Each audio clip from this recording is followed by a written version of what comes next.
अभी यूपी का शेर कौन है?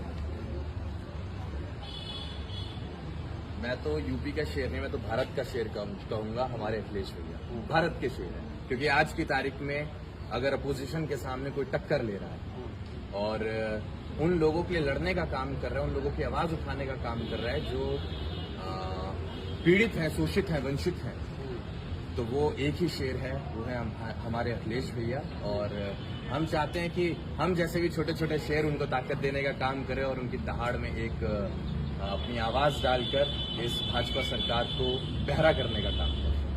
गगन यादव जी हमारे साथ मौजूद हैं और अपनी बात बहुत मजबूती के साथ रखते हैं। समाजवादी पार्टी का पक्ष भी बहुत मजबूती के साथ रखते हैं, उनसे ही बात करते हैं।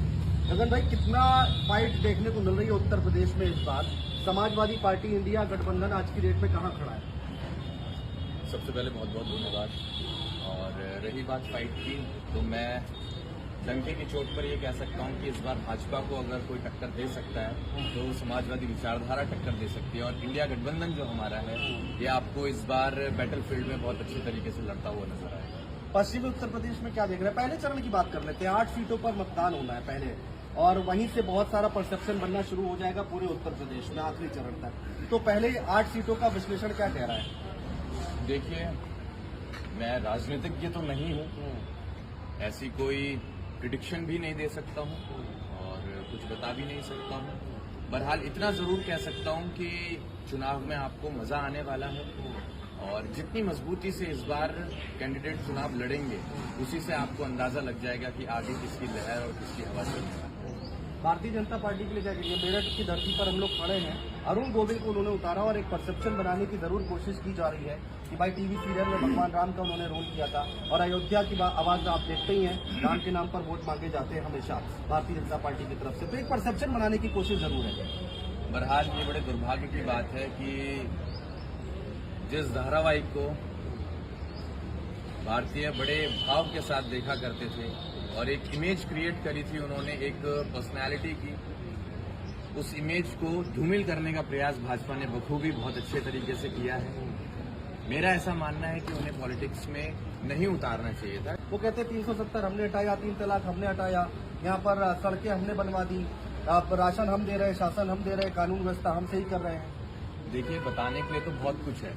अगर हम भी ताकत में आएंगे कभी तो 1 की 4 बता सकते हैं, जो कि हम लोग नहीं करते हैं। और यही शायद सबसे बड़ी गलती है कि हम उस चीज को जितना करते हैं उतना प्रेजेंट नहीं कर पा रहे हैं, उसको उतना ज्यादा दिखा नहीं पा रहे हैं। लेकिन भाजपा की ये बहुत अच्छी खूबसूरती है, जिसके लिए मैं धन्यवाद कहना चाहूंगा कि उन्होंने हमें सिखा दिया है कि करो 1 और गाओ 10। जयंत चौधरी के लिए क्या कहेंगे? एनडीए में शामिल हो गए और पश्चिमी उत्तर प्रदेश में कहा जा रहा है कि बहुत बड़ा फर्क डालेंगे, टेंट पहुंचाएंगे आपको। हम पश्चिमी उत्तर प्रदेश से ही आते हैं और मेरठ से ही मैं हूं, और मैं कह देना चाहता हूं जयंत चौधरी ने अपने पैरों पर कुल्हाड़ी मारी है और जिसका खामियाजा उन्हें भविष्य में जरूर भुगतना पड़ेगा। आराम से चलते, जल्दबाजी किस बात की?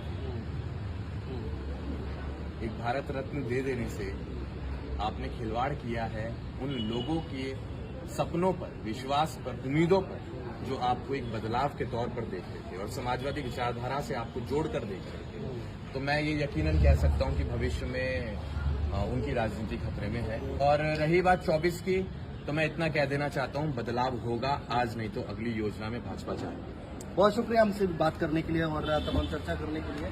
तो भाजपा जा रही है यहाँ पर गगन यादव जो कि